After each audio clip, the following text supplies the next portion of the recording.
8 seconds. In professional bull riding, that's all that stands between a score and a disqualification, between glory and defeat. But sometimes, in less than 8 seconds, it becomes the razor-thin line between life and death. This isn't just a compilation of brutal wipeouts. This is the story of the moments that stained the arena dirt, the heart-stopping wrecks that forced the world's most dangerous sport to look in the mirror and ask, how do we protect our own? These are the tragedies that built the safety measures of today and the legacies of the cowboys whose sacrifices were anything but in vain. On July 30th, 1989, at the Cheyenne Frontier Days Rodeo, the reigning 1987 world champion, Lane Frost, gave the nod. The bull was taking care of business. Frost, a beloved icon of the sport, easily made the 8-second whistle for a score of 85. But as he dismounted into the rain-soaked mud, the bull turned. In one horrifying moment, the animal's horn pressed into Frost's back, breaking several ribs and severing a major artery. He managed to get to his feet, wave for help, and then he collapsed. Lane Frost, only 25 years old, was pronounced dead at the hospital. The entire rodeo world was stunned, left in mourning.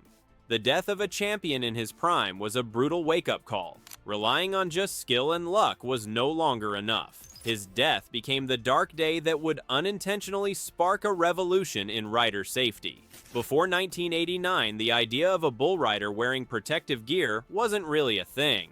Cowboys stepped into the ring with a leather glove, chaps, boots, and a cowboy hat, a uniform built on tradition, not on impact absorption. The tough-as-nails culture of the sport meant that injuries were just part of the job. Broken bones were common, and the risk of a deadly encounter with a 2,000-pound animal was accepted with a grim nod. But losing Lane Frost was different. He wasn't just another rider, he was the charismatic face of the sport. His death wasn't seen as just an accident, but as a total failure to protect the sport's brightest star. The incident at Cheyenne sent tremors through the rodeo community. It forced a painful and long overdue conversation about rider safety. One of those most deeply affected was Cody Lambert, a close friend and traveling partner of Frost's. Haunted by his friend's final ride, Lambert was convinced that something had to be done, and that a simple piece of gear might have saved Lane's life. Inspired by vests worn by horse racing jockeys, Lambert started working on a version built for the unique dangers of bull riding. In 1993, he debuted a reinforced vest, but at first, he was the only one using it. With the memory of Lane Frost still raw, it wouldn't take long for another tragedy to prove just how necessary his invention was. Just as Lambert's vest was starting to get some notice, another devastating wreck showed why it was so crucial. In December of 1993, at the National Finals Rodeo in Las Vegas, a PBR co-founder and world-class rider named Brent Thurman drew the bull Red Wolf. Partway through the ride, Thurman was bucked off, and his hand got caught in his rope, pulling him under the bull's powerful hooves. The animal stomped on his head and neck, causing severe cranial and facial fractures.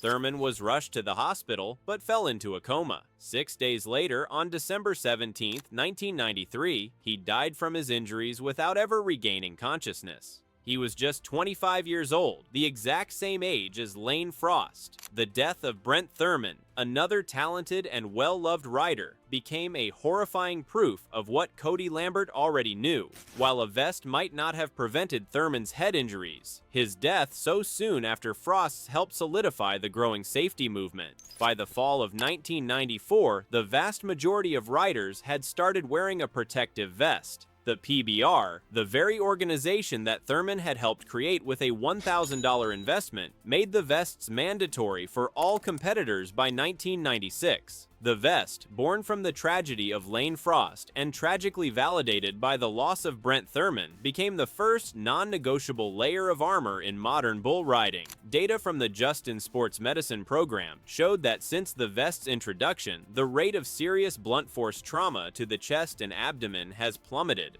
Sometimes, the danger isn't a freak accident, but a force of nature so uniquely violent it changes the entire game. That force had a name: Bodacious.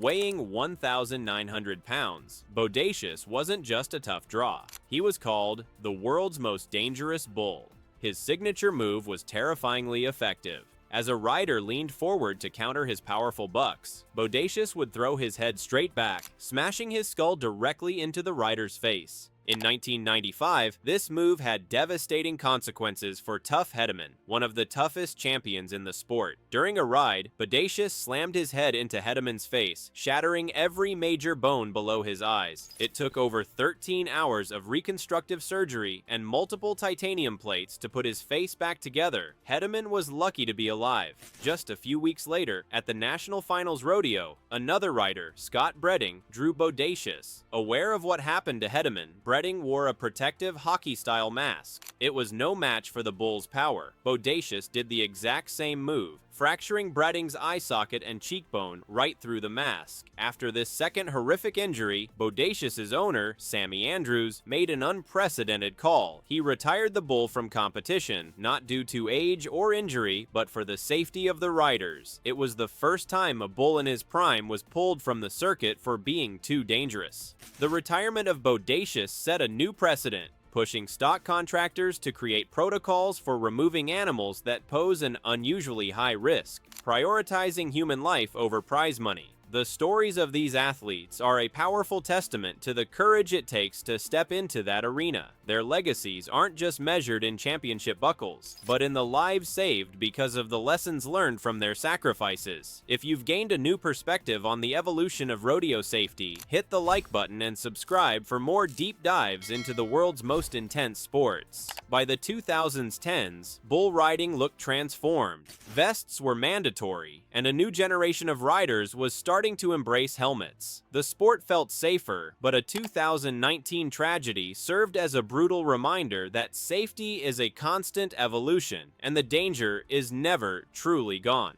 On January 15, 2019, at a PBR event in Denver, 25-year-old Mason Lowe was thrown from a bull named Hard Times. As he tried to scramble to safety, the bull's back legs came down right on his chest. Witnesses reported that Lowe, who was wearing his mandatory protective vest, actually stood up and took a few steps before he collapsed. He was rushed to a medical center but died from his injuries. The impact had crushed his chest, causing massive damage to his heart despite the vest he was wearing. Lowe's death in an era of modern safety gear sent a chill through the sport. It showed the very real limitations of the current equipment and reignited urgent conversations about what more could be done.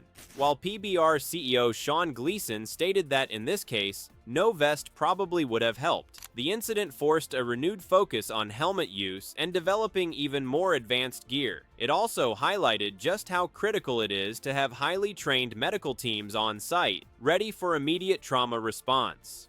Mason Lowe's death was a heartbreaking lesson. Even with all the progress, the quest to protect riders was far from over. The journey from the open-chested cowboy of the 1980s to the armored athlete of today was paved with tragedy. Each major wreck left its own mark on the sport's DNA, forcing a cultural shift and real-world changes in both gear and rules. The protective vest, pioneered by Cody Lambert, is the most obvious legacy. Made of shock-absorbing foam and ballistic materials, it's designed to dissipate the force of a stomp or goring, drastically reducing rib fractures and internal injuries.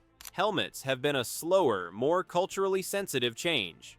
Though some experimented with them in the 90s, they were often seen as a break from the traditional cowboy image. But as a new generation watched their heroes suffer concussions and facial injuries, attitudes began to shift. In 2013, the PBR took a huge step, mandating that all riders born on or after October 15, 1994, must wear a helmet. This created a clear generational divide, but it has undeniably made the sport safer for its youngest athletes. Beyond personal gear, the way the animals themselves are managed has also evolved. The Bodacious incidents proved some bulls are just anatomical outliers whose bucking patterns create unavoidable danger. Today, stock contractors are more proactive about identifying and managing these animals. And finally, the on-site medical response has been professionalized, with specialized sports medicine teams now standard at major events, ready to provide life-saving trauma care right in the arena. Bull riding will always be the most dangerous 8 seconds in sports. The goal has never been to eliminate risk, that's impossible, but to manage it, to learn from it, and to honor the fallen by protecting the future. The safety protocols and equipment that are standard today weren't dreamed up in a lab. They were forged in the aftermath of shocking wrecks and heartbreaking losses. They are the legacy of Lane Frost, a champion whose death spurred the creation of the protective vest. They are the legacy of Brent Thurman, a PBR founder whose loss cemented that vest's necessity. And they are the legacy of Mason Lowe, a modern star whose tragedy reminds us all that the work of safety is never done. These riders, and the others who paid the ultimate price, didn't just change the game, they gave the next generation a fighting chance.